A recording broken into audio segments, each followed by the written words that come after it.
Okay, here I have my palettes that I am preparing to paint. I've already sanded them down, and I've got my drop cloth out, my paint that I'm going to use. Now, I'm going to cut this much of it off, so I'm not going to paint that portion. I'm just going to do this side, but I'm going to go ahead and test my paint over here just to make sure that it is the right color that I want. And so over here, let's show you the paint that I got. It's TWF. I don't even know what that means, but it's a wood finish for outdoors. And I picked a chestnut brown. So this is going to turn into a pallet couch. A lot of people say they're pallet couches, but they actually just go buy the wood and assemble it. These are actual pallets that I picked up for free. So I'm gonna get to work and let's see how it turns out.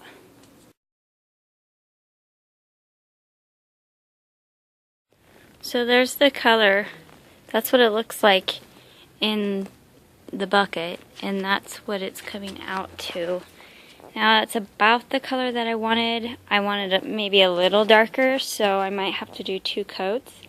But that's the shade that I was kind of looking for. So I'm going to go ahead and just start doing the rest of them.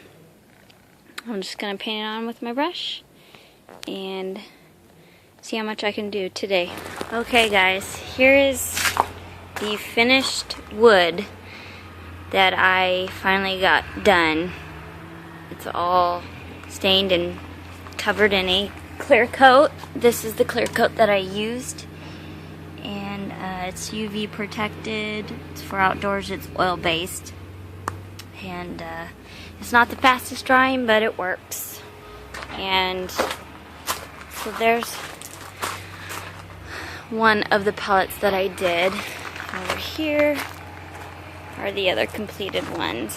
So now it's just waiting for them to dry and finish the cushions and put it all together. Okay, so I just laid down my foam onto the palette so I can measure it out. I went ahead and marked my line with the Sharpie, and I just made sure that it was aligned with the edge of the palette. And then what I'm going to use to cut is just an electric turkey saw knife, you know, from the kitchen. And it seemed to work pretty good. I already cut an edge. I kind of screwed up, tried to fix it, but you won't be able to see that once it's wrapped. So I'm going to go ahead and get started. This is the next step. Okay, so I finally wrapped my foam with the fabric, and I went ahead and pinned it down.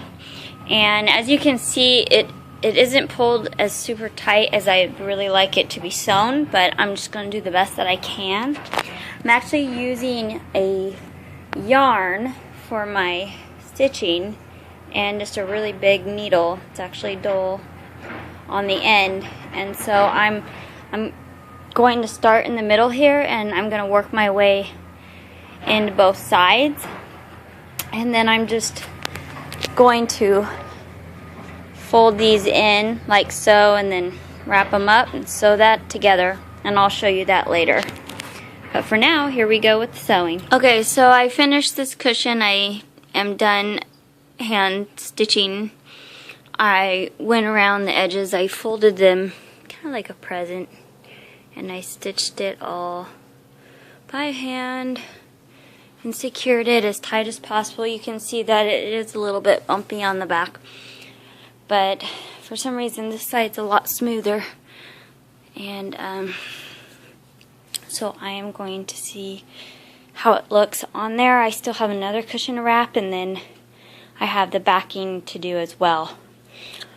So this is definitely not a short project. It's taken me several hours just to do the stitching on this. It has been about 4 or 5 hours now.